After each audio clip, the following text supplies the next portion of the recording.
नमस्कार, आप देख रहे हैं नवभारत टाइम्स ऑनलाइन और मैं हूं आपके साथ कुलभूषण राजपूत। लोकसभा चुनाव में गठबंधन धर्म की असली परीक्षा की घड़ी अब आ गई है, तो कोई दो राय नहीं है। चुनाव का रथ जैसे जैसे प्रदेश में जो पूरब की तरफ बढ़ेगा, गठबंधन धर्म की परीक्षा और भी ज्यादा मजबूत और कड़ी होती चली जाएगी। गठबंधन चाहे एनडीए का हो या इंडी का, रिश्तों में ईमानदारी की कसौटी पर दोनों ही देखे जाएंगे। और ये बात अलग है कि भाजपा के सहयोगियों के लिए परीक्षा कुछ ज्यादा ही कड़ी है, जबकि इंडिया अलायंस के लिए कुछ कम। इसकी एक बड़ी वजह गठबंधन में शामिल सहयोगियों की पृष्ठभूमि माना जा रहा है। प्रदेश में भारतीय जनता पार्टी का सुभाषपा, निषाद पार्टी और अपना दल एस से गठबंधन है।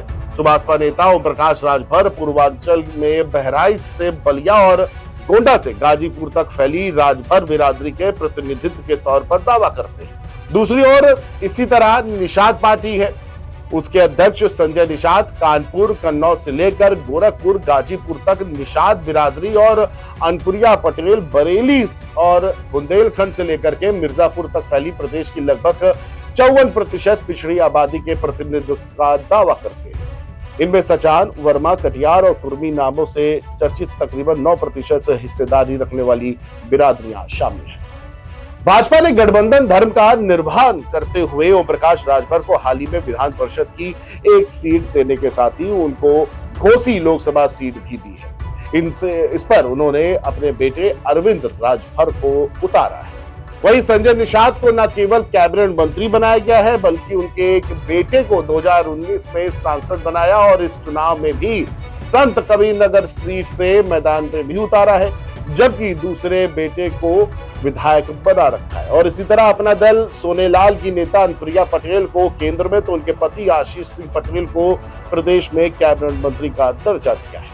भारतीय जनता पार्टी ने अन्य सहयोगियों की तुलना में अपना दल एस को अधिक सीटों की हिस्सेदारी भी दी है। इनमें मिर्जापुर और रॉबर्ट्सगंज शामिल हैं।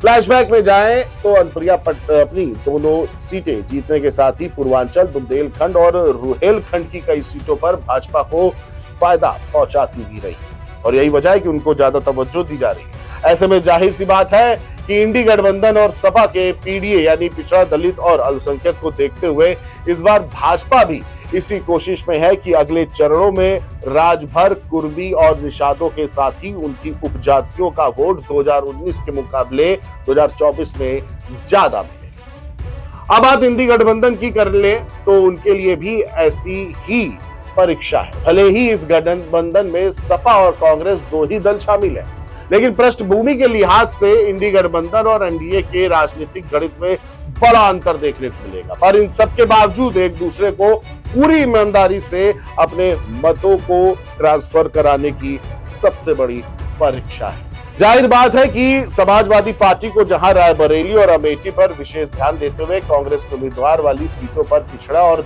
मुस्लिम वोट ट्रांसफर कराने होंगे, तो दूसरी तरफ कांग्रेस को भी अपने साथ बचे खुचे सामान्य वर्ग के मतदाताओं के साथ दलित और मुस्लिम वोटों का सपा के पक्ष में वोट ट्रांसफर कराना एक बड़ी चुनौती है।